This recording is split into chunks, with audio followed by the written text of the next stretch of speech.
Honey's Kitchen.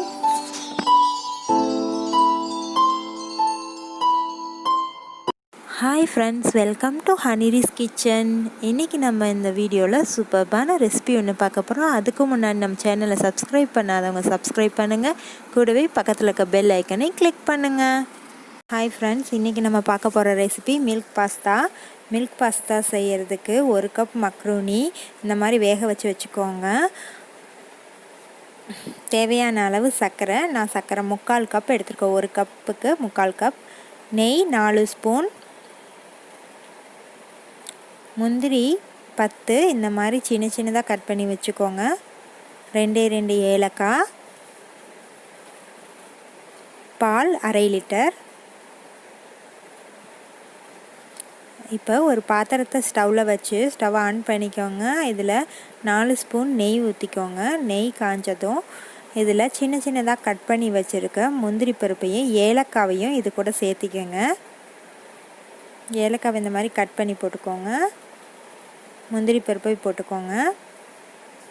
இது நல்லா முந்திரி பருப்பு லைட் ப்ரௌன் ஆனோன்னு இது கூட பால் 1/2 லிட்டரை சேர்த்திக்கோங்க. பால் நல்லா கொதி வரட்டும். பால் நல்லா இப்போ கொதி வந்துடுச்சு. இப்போ இது கூட நம்ம வேக வச்சுருக்க அந்த மக்ரூனியை சேர்த்திக்கலாம். இப்போ மக்ரூனி சேர்த்திட்டு நல்லா மக்ரூனியை கலக்கி விட்டுக்கணும். மக்ரூனி வேக வைக்கும்போது 1 ஸ்பூன் ஆயில் ஊற்றுனீங்கன்னா மக்ரூனி உதிரியாக வரும். பாருங்கள், இப்போ இந்த பாஸ்தாவை நல்லா கலக்கி விட்டுக்கோங்க. பாலும் இந்த மக்ரூனியும் நல்லா சேரணும். அந்த மாதிரி நல்லா கலக்கி விட்டுக்கோங்க. இது ஒரு கொதி வரட்டும். மக்ரூனியும் பாலும் சேர்ந்து ஒரு கொதி வந்துடணும். பாருங்கள், நல்லா ஒரு கொதி வந்துடுச்சு. இந்த மாதிரி ஆயிடுச்சு. இப்போ இதில் நம்ம சர்க்கரையை ஆட் பண்ணிக்கலாம். சர்க்கரை நான் 3/4 கப் போடுறேன்.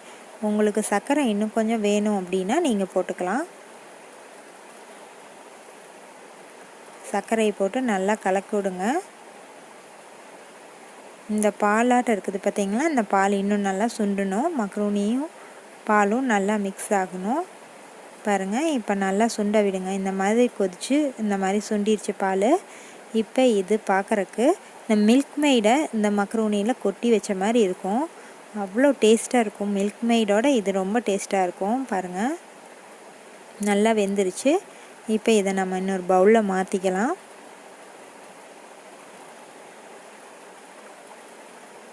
ஈவினிங் ஸ்நாக்ஸுக்கு உங்கள் குழந்தைங்களுக்கு இதை செஞ்சு கொடுத்தா கண்டிப்பாக இதை நல்லா சாப்பிடுவாங்க. ரொம்ப டேஸ்ட்டாக இருக்கும். அது ஸ்வீட்டாக இருக்கிறங்காட்டி குழந்தைங்க விரும்பி சாப்பிடுவாங்க. பாருங்கள், சூப்பரான சுவையான மில்க் பாஸ்தா ரெடி ஆயிடுச்சு. இதை நல்லா சூடாக பரிமாறுங்க.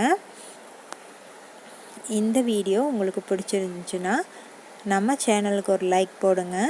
இன்னும் நம்ம சேனலை சப்ஸ்கிரைப் பண்ணாதவங்க சப்ஸ்கிரைப் பண்ணுங்கள். கூடவே பக்கத்தில் இருக்க பெல் ஐக்கானையும் கிளிக் பண்ணுங்கள். பாய் பாய். தேங்க்யூ ஃபார் வாட்சிங்.